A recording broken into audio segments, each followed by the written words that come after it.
Patnagarh Patna cup 2025 आज प्रथम semi-final waste Bengal Asansol और झारखंड रांची मध्य चली प्रथम सेमिफाइनाल। प्रथमे झारखंड रांची शेरशाह धुआंधार बैटिंग करी मोट 30 ओवर रे 4 विकेट हर 271 रन करथिबा बेले वेस्ट बेंगल आसानसोल वर्तमान बैटिंग करिवो। पाटनागढ़ रमाया स्कूल पड़िया रे चलीथिबा 20तम सर्वभारतीय पाटना कप क्रिकेट टूर्नामेंट आज तृतीय दिन।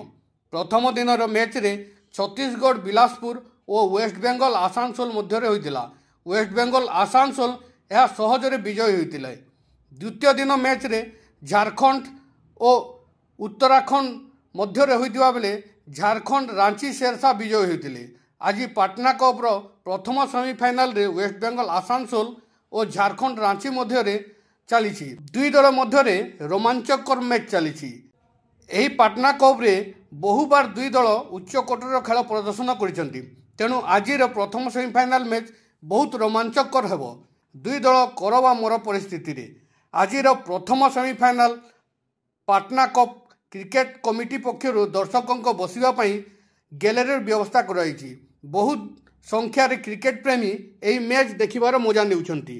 पाटनागढ़ मिर्चा न्यूज टीम ब्यूरो।